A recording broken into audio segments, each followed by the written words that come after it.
नमस्कार दोस्तों, मैं राम सुमेर चौधरी स्वागत करता हूं आप सभी का ईवी स्क्वायर के इस ऑनलाइन प्लेटफॉर्म पे, जहां पर आज हम डिस्कस करेंगे सेंट्रल नर्वस सिस्टम की प्रोटेक्टिव स्ट्रक्चर्स। जी हाँ, सेंट्रल नर्वस सिस्टम जिसके अंदर हमारी बॉडी के सबसे इंपॉर्टेंट दो ऑर्गन इन्वॉल्व किए जाते हैं, पहला ब्रेन और दूसरा स्पाइनल कॉर्ड।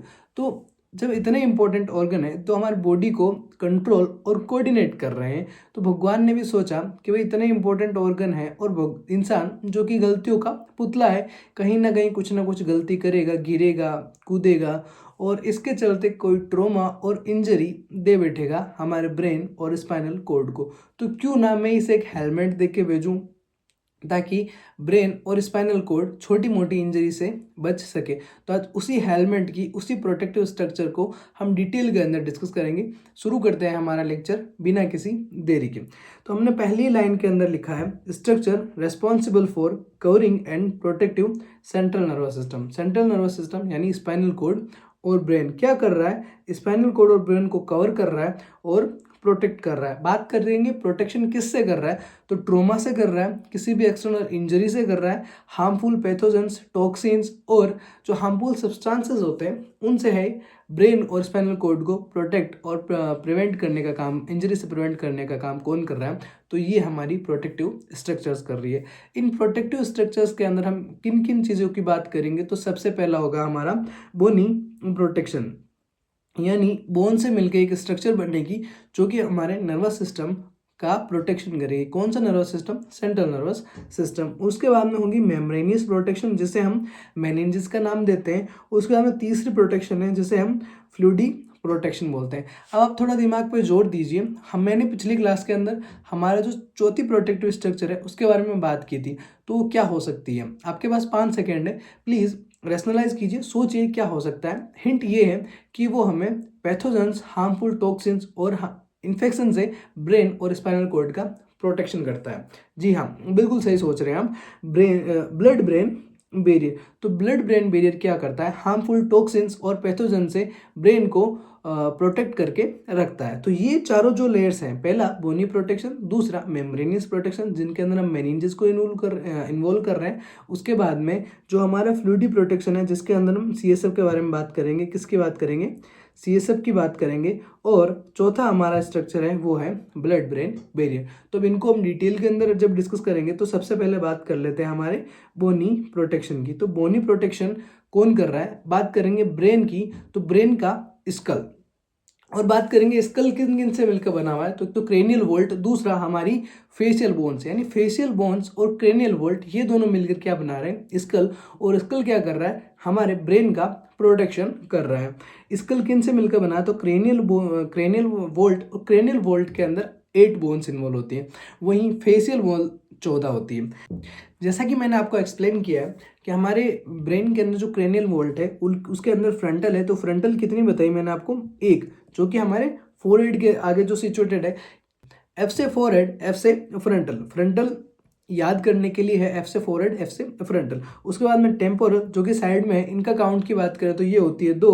उसके बाद में पैराइटल जो ऊपर की ओर सिचुएटेड है, इनका काउंट भी 2 ही होता है। एक ऑक्सीपुट जो पीछे की ओर है, और इथेमॉइड या अंदर की ओर, जैसे मैं अभी बाहर से एक्सप्लेन नहीं कर सकता, अगर स्ट्रक्चर से एक्सप्लेन करना चाहे तो हो सकता है। और सबसे बाद में स्पेनॉइड, उसका भी काउंट 1 ही होता है। अगर इन सबको जोड़ा जाए तो हमारे पास टोटल काउंट निकल के आएगा 8, यानी 8 बोन्स मिलकर क्या बना रही है, क्रेनियल वोल्ट बना रही है। और ये क्रेनियल वोल्ट और फेशियल बोन्स मिलके क्या कर रही है, हमारे ब्रेन का प्रोटेक्शन कर रहा है। इसी सीक्वेंस में हम बात करते हैं फेशियल बोन्स की, तो वो होती है 14। उसके अंदर मैक्सिला होती है 2, मैंडिबल होती है एक, जाइगोमेटिक होती है 2, इंफीरियर नेजल कॉनाई होती है वो होती है 2, नेजल बोन्स होती है वो होती है 2, वूमर होती है 1, और लेक्राइमल होती है 2। उसके बाद में पैलेंटाइन बोन्स की बात करें तो वो भी होती है।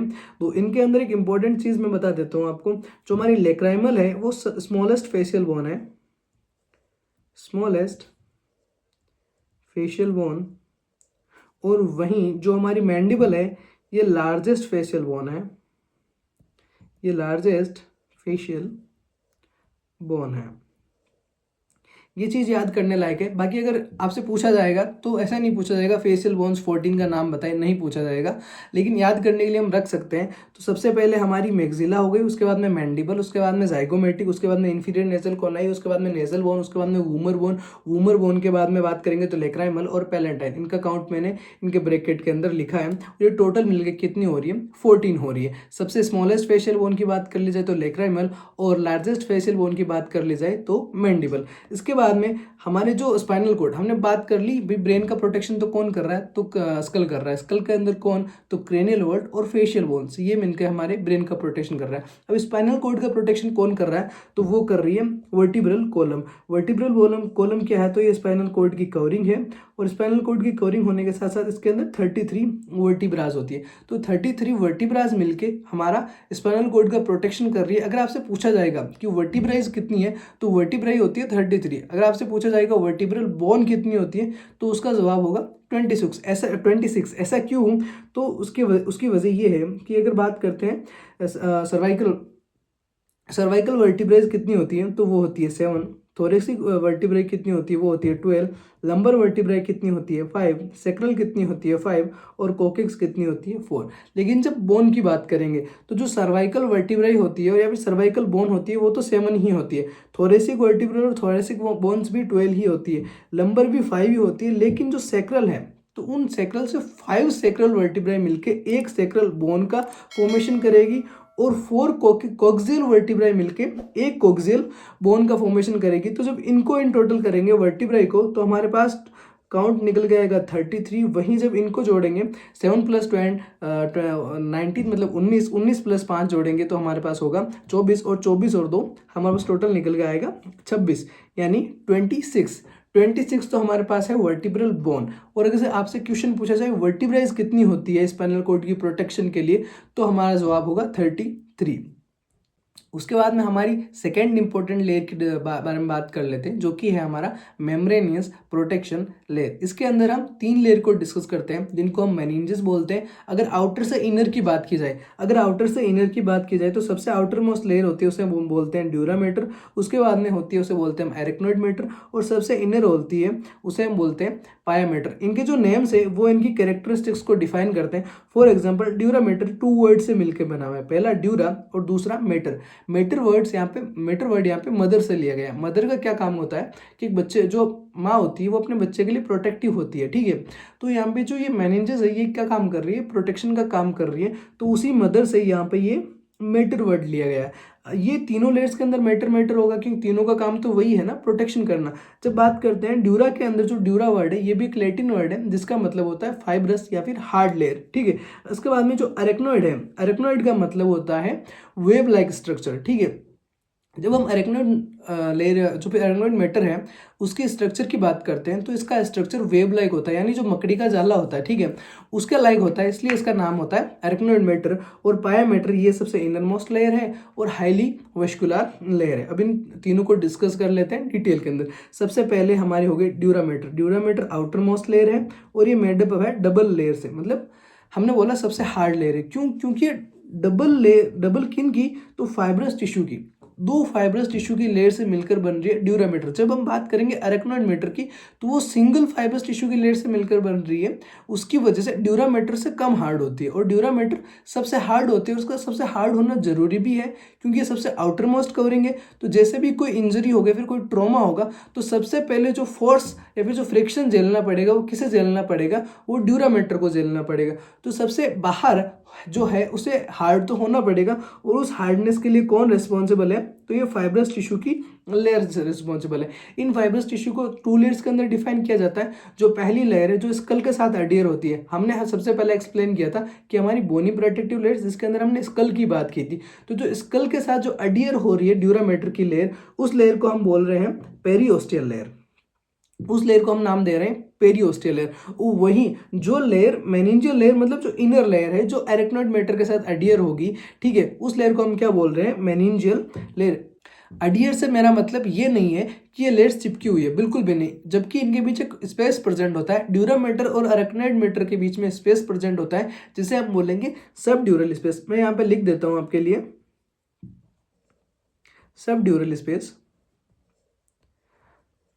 जब भी हम बोलते हैं सब सब वर्ड का मतलब होता है हमारे जो सब कोऑर्डिनेट, फॉर एग्जांपल सब कोऑर्डिनेट यानी नीचे काम करने वाला, या फिर सब इंस्पेक्टर, जो इंस्पेक्टर के नीचे जो पोस्ट है उसे हम बोल रहे हैं सब इंस्पेक्टर। तो सब का वर्ड है सब ड्यूरल, यानी ड्यूरा के जो नीचे वाली लेयर है उसके जो नीचे वाला स्पेस है उसे हम क्या बोल रहे हैं, सब ड्यूरल space, space between dura mater and arachnoid matter. तो जैसे सब ड्यूरल यानी जो हमारी एरेक्नोइड मैटर है, यहाँ पे मैं स्ट्रक्चर से समझा देता हूँ। अगर ये ड्यूरा मैटर है और ये एरेक्नोइड मैटर है, इनके बीच में स्पेस प्रेजेंट है, उसको हम बोल रहे हैं सब ड्यूरल स्पेस। वैसे ही जो हमारी ड्यूरा मैटर है इसके ऊपर स्पेस प्रेजेंट होता है जिसे हम बोलते हैं एपीड्यूरल स्पेस, उसे हम बोलेंगे एपीड्यूरल स्पेस। ठीक है, एपीड्यूरल स्पेस कहाँ पे होगा, तो वो होगा स्कल और ड्यूरा मैटर के बीच में। वहीं सब ड्यूरल स्पेस कहाँ होगा, वो होगा ड्यूरा मैटर और एरेक्नोइड मैटर के बीच के अंदर। ये हो गया हमारे ड्यूरा मैटर के बारे में इंफॉर्मेशन कि भाई हमारी सबसे आउटर मोस्ट लेयर है, 2 फाइब्रस टिश्यू की लेयर से मिलकर बनी हुई होती है, इसकी वजह से ये हार्ड होती है। और जो लेयर स्कल से एडियर हो रही है उसको हम बोलते हैं पेरियोस्टियल लेयर, और जो अंदर वाली लेयर उसको हम बोल रहे हैं मेनिंजियल लेयर। मेनिंजियल लेयर हम नाम दे रहे हैं ड्यूरा मैटर की इनर लेयर का। ये बात ध्यान रखने लगे, कंफ्यूजिंग हो जाता है कि भाई मेनिंजेस भी नाम आ रहा है और यहाँ पर मेनिंजियल लेयर भी नाम आ रहा है। ठीक है, इसके बाद में जो हमारी मिडल लेयर है जिसे हम बोलते हैं एरेक्नोइड मैटर। एरेक्नोइड मैटर क्यों बोल रहे हैं, क्योंकि जिसका स्ट्रक्चर है वो है web like layer, web like structure. इसके बाद में ये बनी हुई किससे होती है, तो कनेक्टिव टिश्यू बात करेंगे। जो ड्यूरा मैटर, एरेक्नोइड मैटर और पाया मैटर, ये तीनों लेयर्स किस टिश्यू से बनी हुई है, अगर ये क्वेश्चन आए तो हमारा जवाब होगा कनेक्टिव टिश्यू से। यहाँ पर सिर्फ कनेक्टिव लिखा हुआ है, made up of connective tissue. ये कनेक्टिव टिश्यू से मिलकर बनी हुई होती है और ये थिन होती है और एवेस्कुलर होती है। एरेक्नोइड लेयर के अंदर ये बात याद करने लायक है कि ये एवेस्कुलर लेयर होती है, यहाँ पर ब्लड सप्लाई प्रेजेंट नहीं होती है। ठीक है, वही जब हम बात करेंगे पायामेटर की, तो पायामेटर हाईली वेस्कुलर लेयर है। अब बात कर लेते हैं, जब हमने बात की थी ड्यूरा मैटर के जो ऊपर स्पेस प्रेजेंट है उसको हम एपीड्यूरल बोल रहे हैं, जो ड्यूरा मैटर के नीचे है उसे हम सब ड्यूरल बोल रहे हैं। वैसे ही एरेक्नोइड मैटर के नीचे जो स्पेस प्रेजेंट होता है उसे हम बोलते हैं सब एरेक्नोइड स्पेस, सब एरेक्नोइड स्पेस। और ये स्पेस सबसे इंपॉर्टेंट इसलिए हो जाता है क्योंकि यहाँ पे सीएसएफ प्रेजेंट होता है। सीएसएफ कौन, तो वही हमारी फ्लूइडी प्रोटेक्टिव स्ट्रक्चर, जिसको हम अभी आगे डिस्कस करेंगे। इसके बाद में हो जाएगी हमारी तीसरी इंपॉर्टेंट लेयर जो सबसे इनर लेयर है, जिसे हम बोल रहे हैं पायामेटर। ये इनर मोस्ट लेयर है और ये हाईली वेस्कुलर है। तो हमने सबसे पहले डिस्कस कर लिया हमारा बोनी प्रोटेक्टिव स्ट्रक्चर, जिसके अंदर हमने बात की थी क्रेनियल वॉल्ट की और फेशियल बोन्स की। उसके बाद में हमारे स्पाइनल कॉर्ड के प्रोटेक्शन की, जिसके अंदर हमने बात की थी हमारी वर्टिब्रेस की या फिर वर्टिब्रल बोन्स की। उसके बाद में हमने डिस्कस किया हमारी मेनिंजेस को, जिसके अंदर हमने बात की ड्यूरा मैटर की, एरेक्नोइड मैटर की और पायामेटर की। अब हम बात करेंगे आगे फ्लूइडी प्रोटेक्शन की। उससे पहले हम थोड़ी टर्मिनोलॉजी डिस्कस कर लेते हैं। मेनिंजाइटिस, अगर आपसे पूछा जाए meningitis, that's mean it we are talking about inflammation of meningitis, inflammation of meninges. यानी जो अगर मेनिंजेस का इन्फ्लामेशन हो रहा है उसके लिए हम टर्म यूज करेंगे, उस टर्म को नाम देते हैं हम मेनिंजाइटिस। ठीक है, ये किसकी वजह से हो रहा है, तो इन्फेक्शंस की वजह से हो सकता है और मोस्ट कॉमनली वही स्ट्रेप्टोकोकस वगैरह, ठीक है, स्टेफाइलोकोकस ऑरियस, इन सब की वजह से इन्फेक्शन हो रहा है। कहाँ पर हो रहा है, मेनिंजेस के अंदर। मेनिंजेस मतलब ड्यूरा, एरेक्नोइड और पायामेटर के अंदर इन्फेक्शन हो रहा है, इस चीज को हम बोल रहे हैं मेनिंजाइटिस। एक क्वेश्चन ये भी पूछा जाता है कि भाई इनर से आउटर इनको अरेंज किया जाए। ठीक है, आपके पास क्वेश्चन आएगा एमसीक्यूज के अंदर, इनर से आउटर और आउटर से इनर अरेंज किया जाए, तो उसके लिए अगर आप एक ट्रिक यूज करना चाहिए तो वो हो सकती है डेप। ठीक है, डेप से आप याद रख सकते हैं कि भाई जो इनर से आउटर से inner, dura mater, arachnoid matter और पायामेटर।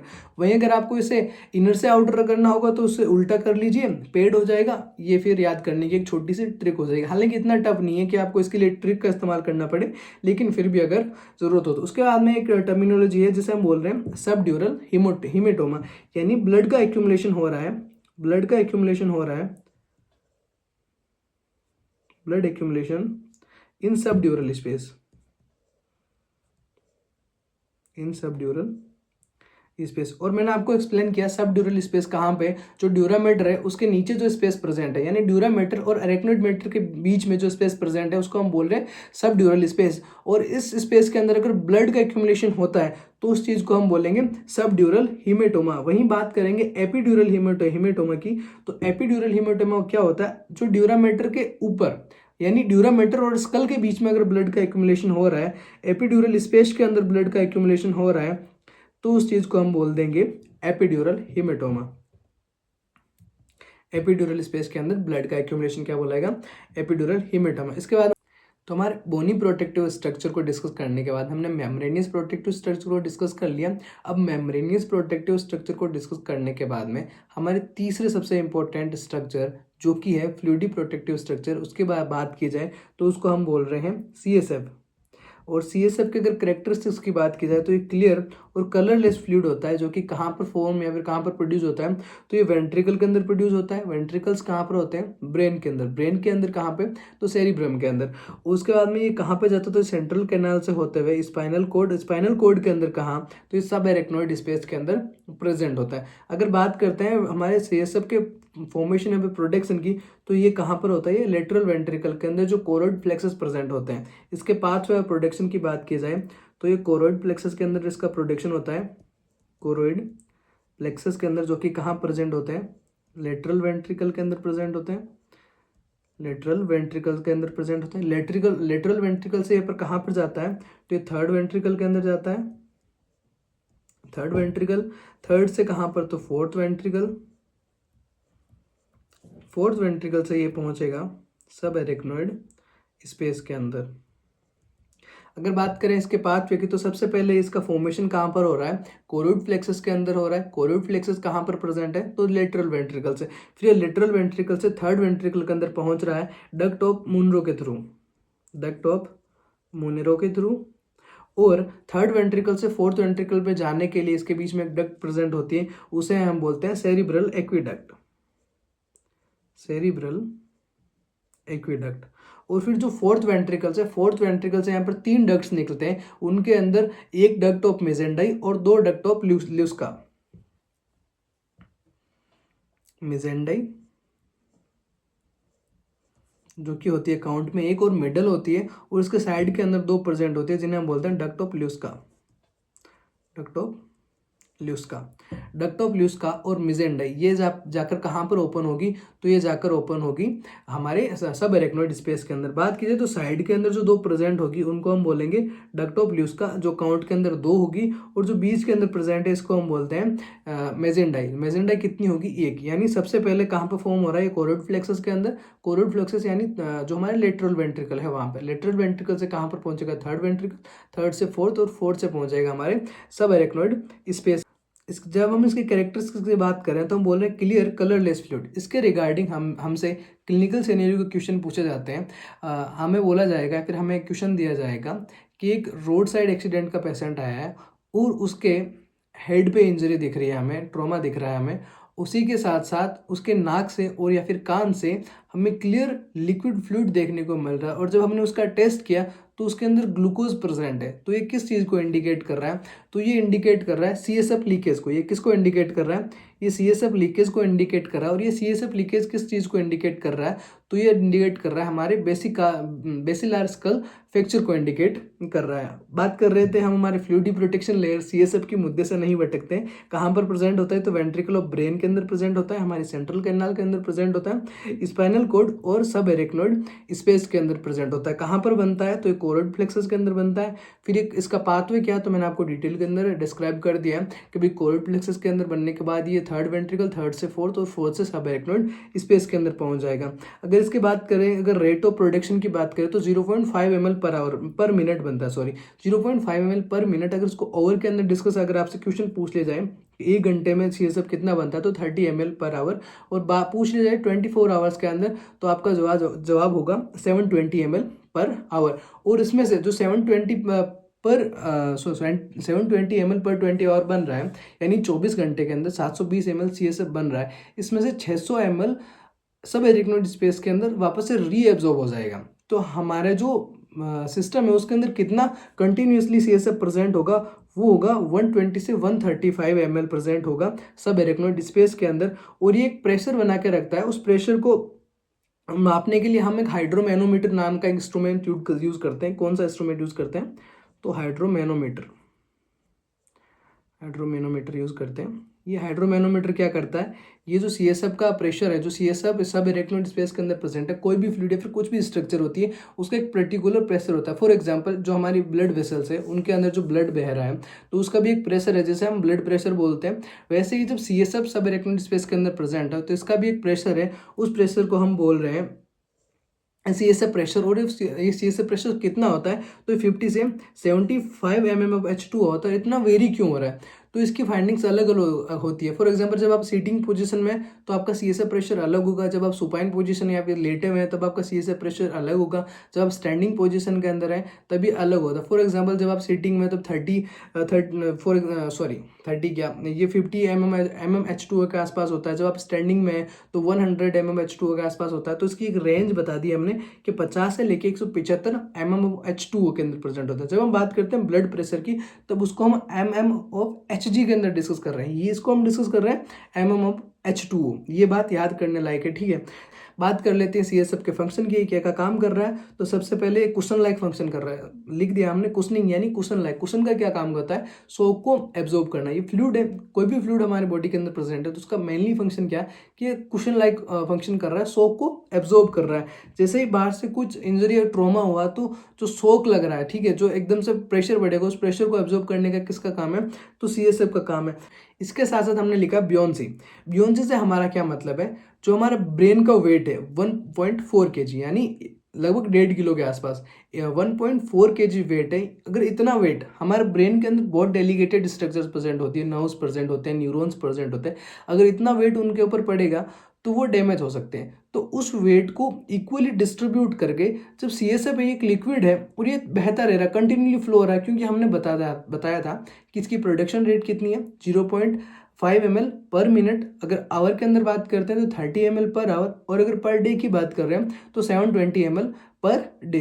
तो ये कंटिन्यूसली बन रहा है और रीअब्जॉर्ब हो रहा है, यानी कंटिन्यूसली हमारे सिस्टम के अंदर CSF चल रहा है। तो जब ये चल रहा है, फॉर एग्जाम्पल जब हम स्विम करते हैं, ठीक है, पानी के अंदर रहते हैं तो हमें हमारा वेट कम लगता है, ठीक है, वैसे ही यहाँ पे CSF क्या कर रहा है, जो ये ब्रेन का वेट जो इसके अंदर प्रेजेंट ऑर्गन्स या फिर जो इसके अंदर प्रेजेंट जो स्ट्रक्चर्स है उनके अंदर कम पड़ने दे रहा है। कितना कम पड़ने दे रहा है, जो 1.4 kg का ब्रेन है ना वो सिर्फ 50 ग्राम का वेट फील करवाता है, जो इसके अंदर जो स्ट्रक्चर्स प्रेजेंट होती है उनको।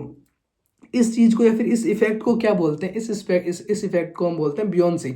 ये हो गया बियोन्सी। बियोन्सी मतलब रिड्यूसिंग या फिर डिस्ट्रीब्यूटिंग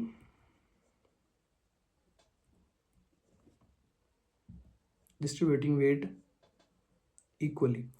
बियोन्सी एक इफेक्ट है जो क्या कर रहा है, हमारे ब्रेन को, जो CSF है जो हमारे ब्रेन का जो वेट है उसको रिड्यूस कर रहा है, फिर इक्वली डिस्ट्रीब्यूट कर रहा है। इस टाइप से डिस्ट्रीब्यूट कर रहा है जो इसके अंदर जो ऑर्गन प्रेजेंट है, इंटरनल ऑर्गन प्रेजेंट है इसके अंदर, उनके ऊपर सिर्फ 50 ग्राम का प्रेशर फील हो रहा है, ठीक है। वहीं इसका वेट कितना है 1.4 kg है। इसके बाद में ये क्या कर रहा है, मेंटेन प्रेशर कर रहा है। तो मैंने बताया इसका नॉर्मल प्रेशर रेंज कितनी होती है, 50 से 175 mm ऑफ H2O, ठीक है। इसके बाद में हमने एक टर्म लिखी है हाइड्रोसिफिलिस। हाइड्रोसिफिलिस से हमारा क्या मतलब है, अगर जो हमारे सब इरेक्टोनाइट स्पेस के अंदर CSF प्रेजेंट है उस CSF की मात्रा या फिर उस CSF की क्वांटिटी इंक्रीज हो जाए, ठीक है, मतलब एक्सेस CSF की कंडीशन को हम क्या बोलते हैं, हाइड्रोसिफिलिस बोलते हैं। इसके बहुत सारे कोज हो सकते हैं, ऑब्स्ट्रक्टिव हो सकता है या फिर एक्सेसिव प्रोडक्शन हो रहा है या फिर इसका जो एब्जॉर्प्शन हो है वो कम हो जाए, तो उस चीज़ को हम बोलते हैं। उस चीज़ की वजह से अगर CSF की क्वांटिटी बढ़ जाए और उसकी वजह से CSF का जो प्रेशर है वो इंक्रीज हो जाए, उसको हम उस कंडीशन को हम क्या बोलेंगे, उस कंडीशन को हम बोलेंगे हाइड्रोसिफिलिस। और ये मोस्ट कॉमनली जो हमारे चिल्ड्रंस इन्फेंट्स होते हैं उनके अंदर देखने को मिलती है। उसके बाद में हमारी आ जाती है चौथी प्रोटेक्टिव स्ट्रक्चर, जिसको हम बोल रहे हैं हमारा blood brain barrier. Blood brain barrier का क्या काम है, तो ये मैंने आपको बताया था, ये हार्मफुल टॉक्सिन्स और पैथोजन से प्रिवेंट करवा रहा है या फिर इन्फेक्शन से प्रिवेंट कर रहा है हमारी नर्वस सिस्टम को, हमारे स्पाइनल कॉर्ड को, ठीक है। Selective barrier between blood and brain tissue, जो हमारी ब्लड सप्लाई आ रही है ब्रेन के अंदर, ठीक है, उसके बीच में और ब्रेन के बीच में एक सेलेक्टिव बैरियर है, यानी सेलेक्टिव चीज़ों को अंदर आने चाहिए। किसको आने देगा, तो ऑक्सीजन को आने देगा, CO2 को ट्रांसपोर्ट होने देगा, ठीक है, ग्लूकोज को होने देगा, कुछ प्रोटीन सब्सटेंसेस को,